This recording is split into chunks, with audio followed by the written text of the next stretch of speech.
జనగాం జిల్లా కొడగండ్ల మండలం రంగాపురం గ్రామ పంచాయతీ పరిధిలో ఉన్నాం. ఇక్కడ సర్పంచ్ గారు దుబ్బాక సబితా భాస్కర్ రెడ్డి గారు ఉన్నారు. ఇక్కడ ప్రజాపాలన ప్రగతి ప్రణాళికలో ఎలాంటి అభివృద్ధి పురోగతి జరిగిందో, ప్రజల సమస్యలు ఏ విధంగా పరిష్కరిస్తారో, వర్షాకాల సీజన్ స్టార్ట్ అయింది ఇప్పుడు మేడం. మరి ఇక్కడ క్లీన్ అండ్ గ్రీన్ తడి చెత్త పొడి చెత్త ఎట్లా కొనసాగుతుందంట? తడి చెత్త పొడి చెత్త అంటే ఎన్ని రోజులకు ఒకసారి ట్రాక్టర్ తిప్పుతూనే ఉన్నాము. తడి చెత్త పొడి చెత్త తీసుకెళ్తారు గ్రామ పంచాయతీ వాళ్ళు సిబ్బంది. ఇప్పుడు మీరు ఒక మహిళా సర్పంచ్గా ఉన్నారు. మహిళా భద్రత విషయంలో కావచ్చు, మహిళా సంఘాల బలోపేతానికి ఏమైనా చర్యలు చేపడుతుందా ఈ గ్రామ పంచాయతీ? చేస్తాం సార్, చేస్తున్నారు. ఈ గ్రామంలో ప్రభుత్వ సంక్షేమ పథకాలు ఏ మేరకు లబ్ధిదారులు చేకూరుతున్నాయి అంటారు?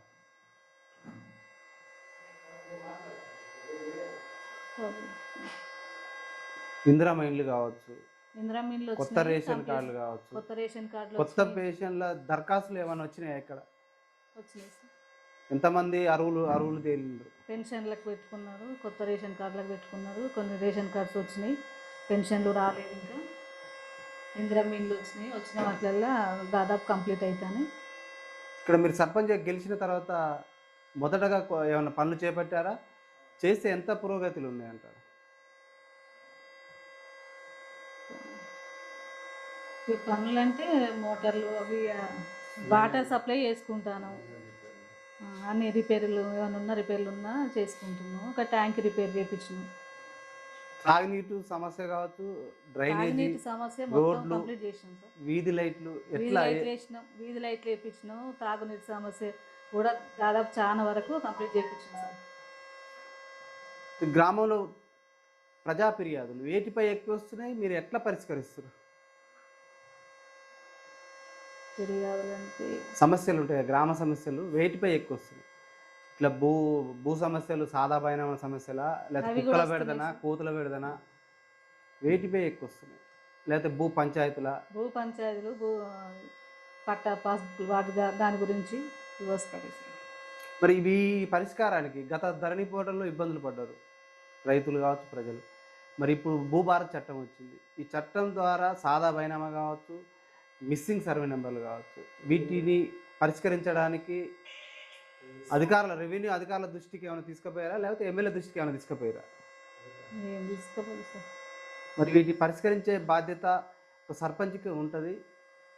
నెంబర్లు ఉంటారు, పలానా తీర్మానంలో ఎక్కువ వీటిపై చేస్తున్నాం, ఎట్లా పరిష్కరిస్తున్నాను, నేను సర్పంచ్గా వాటిపై ఎక్కువ దృష్టి పెట్టినా, అవే మేము ముందుకు తీసుకొస్తానని చెప్పండి. ఇక వాటర్ గురించి ఎక్కువ చేస్తున్నాం సార్. వాటర్ గురించి సైడ్ కాలువలు, మోరీలు తీపియటం, ఇంకేదైనా ఉంటే చేస్తాను. ఈ గ్రామంలో యువత బాగా పెడదారి పడుతుంది. అంటే వాళ్ళ మత్తు పానీయాలకు బానిస అవుతున్నారు. వారి ఉజ్వల భవిష్యత్తు భాగమవుతుంది. పోలీసు వారి సహకారంతో మీరు ఏమైనా ఇప్పుడు అలవి కార్యక్రమం ఏమైనా ఈ గ్రామ పంచాయతీలో చేపట్టారా? చేపడితే ఎలాంటి స్పందన వస్తుంది యువకుల్లో? చేపట్టినాము కానీ దాని గురించి ఇంకేం స్పందన మంచిగా ఉంది యువకులు. అయితే మా దృష్టికి మహిళలు ఇంకో సమస్య తీసుకొచ్చారు. చెప్పండి సార్. బెల్ట్ షాపులు నియంత్రించాలంటున్నారు. మీ గ్రామ పంచాయతీ, మీ పాలక మండలి ఏమైనా తీర్మానం చేసి నోటీసులు ఏమైనా పంపించారా? ఎలాంటి చర్యలు చేపడతారు? ఇంతవరకు అయితే మేము నోటీసులు ఏం పంపించలేదు సార్. మీరు ఒక మహిళా సర్పంచ్గా మహిళా లోకానికి ఏమైనా భరోసా ఇస్తున్నారా? బెల్ట్ షాపులు బంద్ చేయాలని అనుకుంటున్నాం, చేపిస్తాం. మీకు 5 ఏళ్ల కాలానికి ఓటేసారు ప్రజలు. ఈ గ్రామ పంచాయతీని ఆదర్శ గ్రామ పంచాయతీ కావచ్చు, లేకపోతే జిల్లాలోని ఒక రోల్ మోడల్గా తీర్చిదిద్దే కార్యక్రమం ఏమైనా మీ కాడ ఏమైనా ప్రణాళిక ఉందా? ఎలా తీర్చిదిద్దుతారు?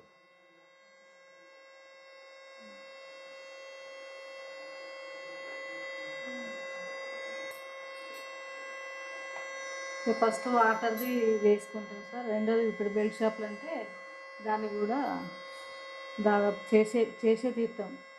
మేడం, ఇప్పుడు ఈ గ్రామ పంచాయతీలు ఆర్థిక వనరులు కానీ ఆర్థికేతర వనరులు ఏమైనా సమకూరుతున్నాయా? అవి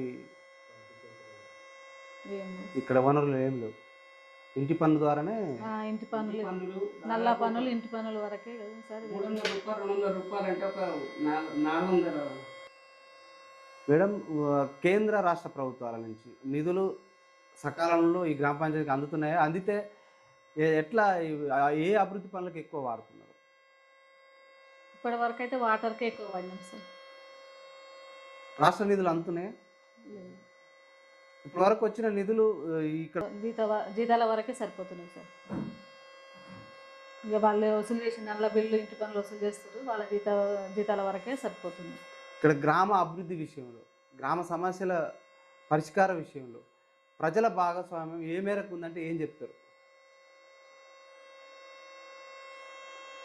ప్రజలు కలిసి వస్తున్నారా ఈ గ్రామ పంచాయతీని అభివృద్ధి చేసుకోవడానికి కావచ్చు, ఏమైనా సమస్యలు వచ్చినప్పుడు కూడా మీరు పెడతారు కదా గ్రామ సభలు కావచ్చు, ఈ సభలలో ప్రజల భాగస్వామ్యం ఉంటున్నారా? ఉంటుంది. ఆశించిన మేరకు సభలు సక్సెస్ అవుతున్నాయా? మీరు మహిళా సర్పంచ్గా మీ గ్రామ ప్రజలకు ఏం చెప్పదలుచుకున్నారు మీరు మీ ప్రజానీకానికి? ఇంతకుముందు చేయని పనులైనా ఇప్పుడు చేసి తీద్దామని చెప్పిన sir. Okay, thank you madam.